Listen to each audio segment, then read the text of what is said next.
The Cowboys have the edge. I love the way that they have the ability to run the ball. And last week, they got manhandled at the line of scrimmage. And I think all week long, they focus on not allowing that to happen again, but being able to run the football. And we saw last week the Philadelphia Eagles did a great job of running the football right down the throat of the Green Bay Packers. And that's what Dallas is built for, to run the ball down your throat. We're not talking about go outside. We're saying, listen, we're going to double team up to your linebacker and make him make a play. Yep. And the Packers weren't able to do that. And I think Dallas comes into this football game and does exactly that. Manhandle them at the line of scrimmage and run the football. Brian, I believe that Dallas is a little healthier.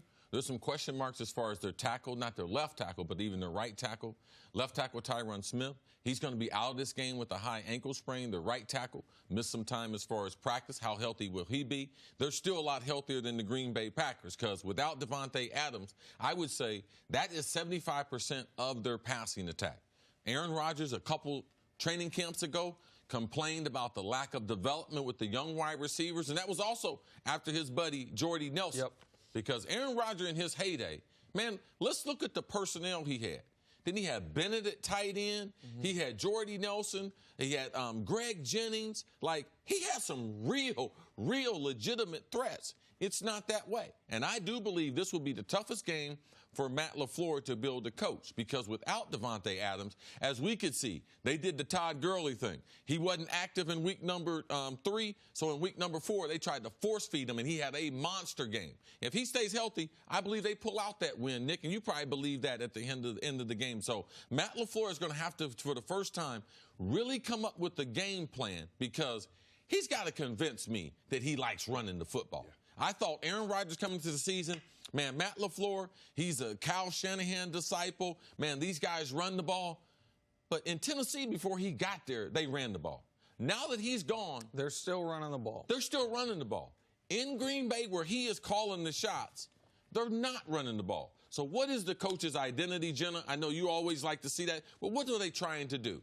Green Bay needs to come out of this game with a sure enough offensive agenda that we're going to be more physical, and that's because Matt LaFleur, that's be his stamp on the game. But, Nick, do they have the weapons to come out and be more physical? Well, so I don't know that they do, and which is why we've talked a lot today, obviously, about the game last night.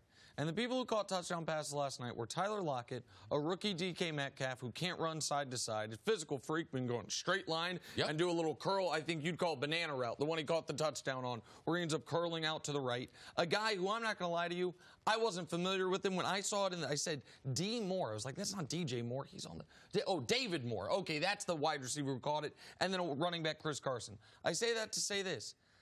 Aaron Rodgers is supposed to be better than Russell Wilson. Now, I don't know if he still is, but he's supposed to be. Make it work with Marquez Valdez-Scantling. Make it work with Geronimo Allison. Make it work with a pedestrian receiving core when you know that Dallas is going to have some issue or should have some issue getting to the quarterback because you've got the best left tackle in football. You've spent a lot. I know Balaga's banged up on the right side. We'll see if he plays. Yep. But it's the Cowboys' offensive line that's supposed to be hurt, not the Packers. So it can't just be, well, Davante Adams isn't there, so therefore Aaron Rodgers loses all his magical powers. I don't think you're going to have to score 35 points to win this football game. I think it's going to be a low-scoring game. I think it is going to be a question of, can you make a few big plays down the field? And for the Packers, can you do in Week 5 what you did so well in Weeks 1 through 3, but not in Week 4, which is turn the opponent over while not turning the ball over yourself? They lost the game on a tip pass interception against Philly, and they didn't turn Philly over. They were leading the NFL or second in the NFL in forced turnovers through 3 weeks. So you're going to have to force a mistake from Dallas, and you're going to have to play a clean game. They do that, and Rodgers plays as well as he can despite limited weapons. They can go to Dallas and win. At the end of the game against the Eagles, Aaron Rodgers didn't look comfortable, partly because of the wide receivers, and he didn't have comfortability with those guys. The other part is that defensive line was getting after him. And they didn't have a bunch of sacks, but he had to move around in that pocket. And listen, I think Aaron Rodgers, the young Aaron Rodgers, moved around the pocket flawlessly, got the ball out. It looked like he looked a little different on Thursday night a week ago. And so when you think about it, Robert Quinn, who's played well after coming off of suspension, now this Dallas front four has to get after this quarterback. If they want to win this game, which is why I give the edge to Dallas, they have to be able to get after the quarterback, not just sacks, just to affect them so that now it's a scramble drill. And how does Aaron Rodgers respond with receivers he's not very comfortable with in the scramble drill? You know, CC, Devontae Adams know if I'm coming towards you, you go deep, and I'm going to throw it to you. Right. Do these younger receivers have that same type of connection with Aaron Rodgers, especially if he has to move around that pocket? The first question was who has the edge. The biggest edge in this game is the weapons that Dak's going to be able to throw to. Amari Cooper seems like he's healthier than last week. Didn't have a great outing against Lattimore of New Orleans. He was all over him and definitely won that battle. But Dallas, when we've seen them, the last half of last season, the 8 games and the playoffs, and the first 3 games of this season, Dak and those wide receivers, when they are constantly making plays, that's big plays down the field, and the ball don't have to travel far. Because if my offensive line is banged up, like they are, Nick, as far as the Cowboys, get the ball out of Dak's hands quick, and those wide receivers making yards after the catch. That's been one of the biggest things with Dallas over that stretch. Last week, they didn't make those plays, didn't make those catches. That would be the difference because Aaron Rodgers is going to be challenged. Dak should be able to take advantage of that matchup. And I want to circle back to something you started with, which is Ezekiel Elliott.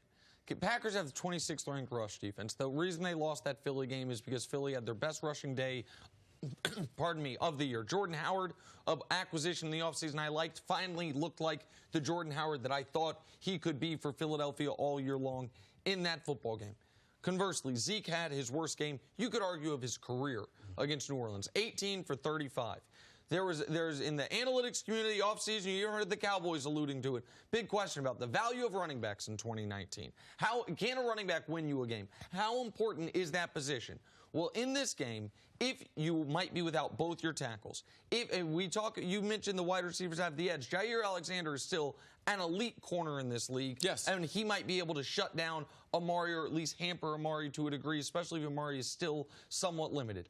Ezekiel Elliott should be able to, on his own, put the Cowboys in position to win this football game. If he is the guy that the Cowboys paid him to be, which is the best running back in football, hands down. We talk about how they can't win if he doesn't have a great game. Him having a great game doesn't guarantee a win, but they're 1-8 when he doesn't have 75 yards rushing. He's got to go for $110 or more on this Packers defense. To me, that's where it starts for Dallas if they're going to hold on to home field advantage and get to 4-1. It's going to be a good game. Thanks for watching. Subscribe here to get the latest from the show. Also, be sure to check out more of the best clips from First Things First, or go watch a few segments from our other shows on FS1.